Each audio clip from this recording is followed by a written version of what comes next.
मित्रों, मैंने पिछले सत्र में, पूर्व के सत्रों में शास्त्रों के आधार पर बताया था कि कैसे ब्राह्मणों को जाति व्यवस्था के लिए दोषी नहीं ठहराया जा सकता है। कुछ दोस्तों ने, कुछ बंधुओं ने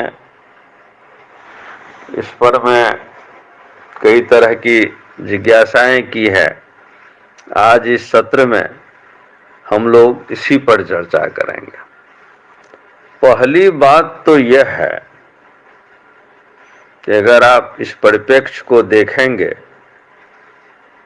तो आप पाएंगे कि यह चर्चा जानबूझ के बढ़ाया गया है किसी खास अन्य निहित स्वार्थ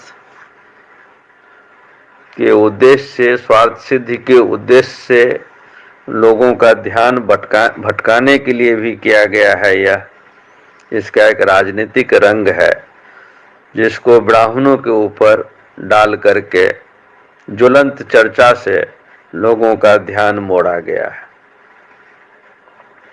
और उस चर्चा का दुष्परिणाम यह है कि आज बहुत सारे लोग ब्राह्मणों को ही हर चीज के लिए दोषी समझ रहे हैं और समाज का एक अच्छा खासा वर्ग तो ब्राह्मणों को गाली देने में आनंद अनुभव कर रहा है और राजनीति से प्रेरित लोग उसको हवा भी दे रहे हैं। लेकिन खुद सोचिए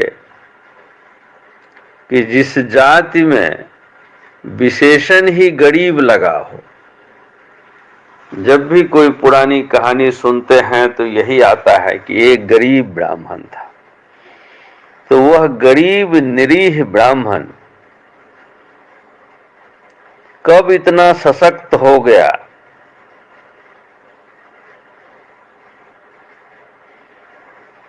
कि उसने अन्याय करना शुरू कर दिया और जाति व्यवस्था बना दिया। आज समय है कि सबों को यह सोचना पड़ेगा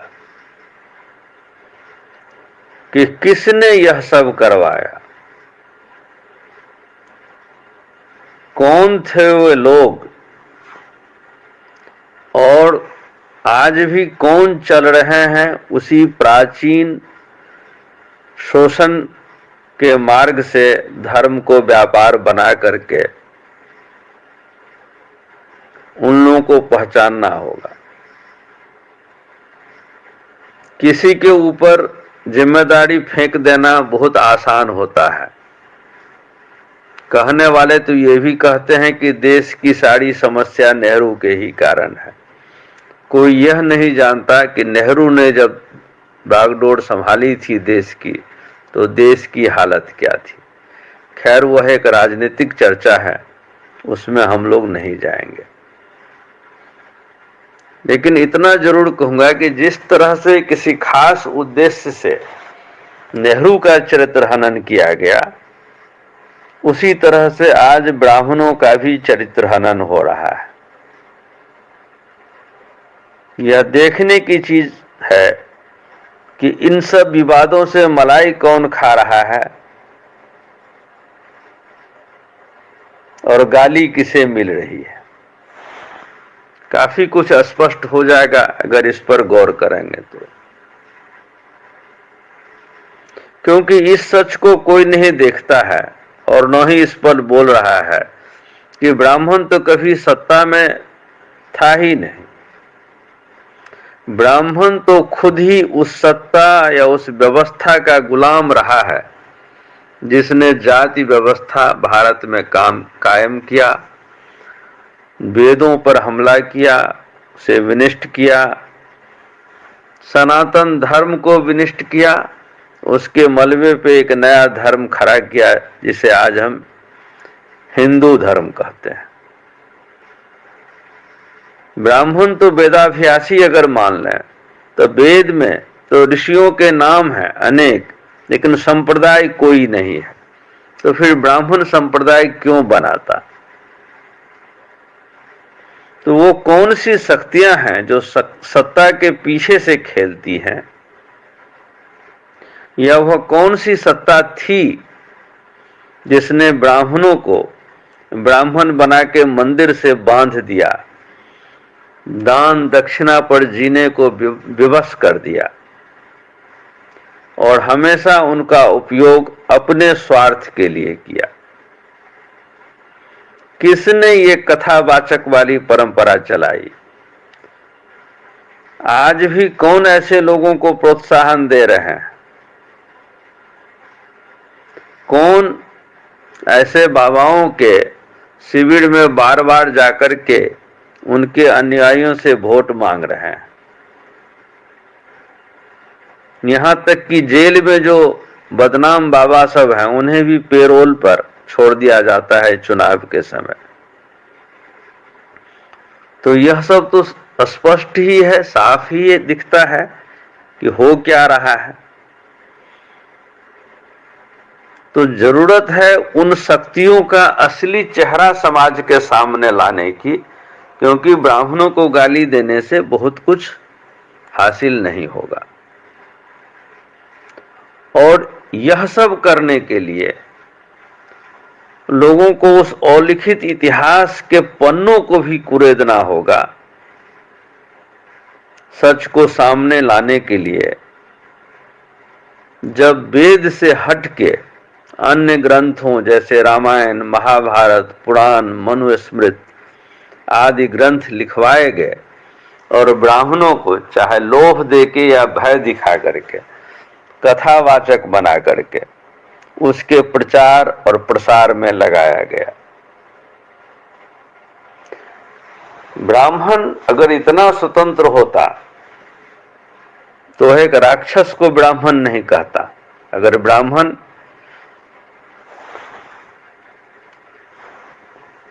यह किया है तो तय है कि उसको विवश किया गया है।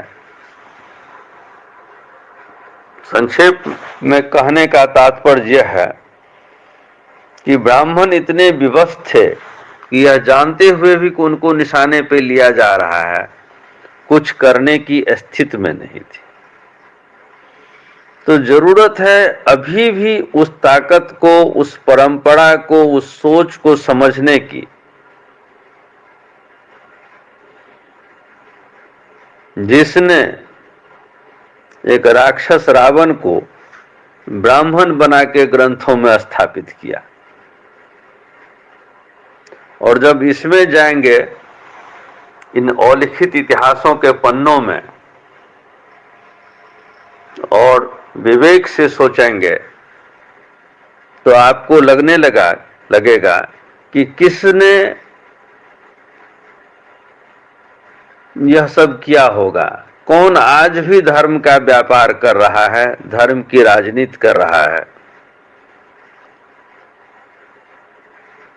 और किसने जो है, जब शंकराचार्य आदि शंकर ईसा के पूर्व हुए थे तो 8वीं शताब्दी में किसने इस 4 मठ को बनाया और किस उद्देश्य से बनाया? स्पष्ट है कि कहीं न कहीं उद्देश्य यह भी था कि बाद के जो लिखे गए ग्रंथ हैं, जिसके विवरणों के कारण विवाद उठता है, उन ग्रंथों को मान्यता दिलाने के लिए इन मठों की स्थापना हुई थी। वरना वेद या वेदांत में के ऊपर बहस नहीं होता है इस तरह की, और न वहां उसमें ऐसा कुछ लिखा है कि ब्राह्मणों को गाली दिया जाए। मैं सिर्फ यह कहना चाहता हूं कि उन शक्तियों को पहचानिए, इस भुलावे में मत पड़िए कि जाति व्यवस्था ब्राह्मणों ने कायम की।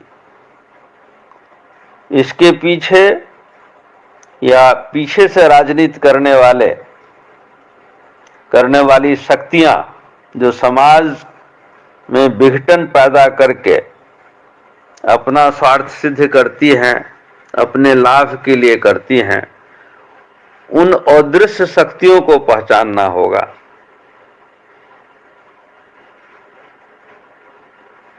क्योंकि जब जरूरत पड़ी तो ब्राह्मण को ब्राह्मण बनाया गया, और आज संख्या बल में कम होने के कारण वोट की राजनीति के लिए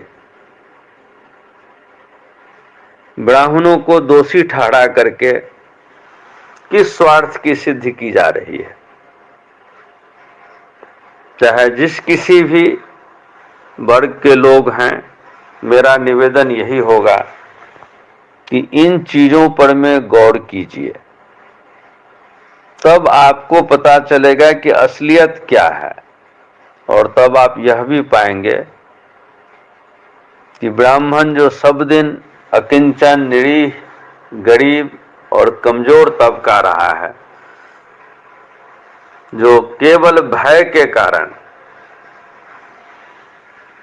सत्ता और उन शक्तियों जो शक्तियां सत्ता चलवाती थी, उन सब का निश्चित रूप से उस समय भयवश ही अनुकरण किया होगा, और जो जो उनसे कहा गया वो लिखवाया गया होगा। और मैं कहता हूं कि हिंदू धर्म की ये ग्रंथ सनातन धर्म को तोड़ने के लिए, नष्ट करने के लिए किया गया था। तो ब्राह्मणों पर में यह दोष देना कि ब्राह्मणों ने बनाई, सरासर गलत और अन्याय है। सभी बंधुओं से, सभी वर्ग के सभी बंधुओं से निवेदन है कि गौर करें और उन शक्तियों को पहचानें जो ये सब करवाती आ रही हैं और आज भी कर रही हैं।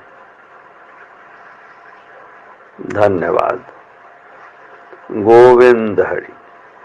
ओम सनातनाय नमो नमः।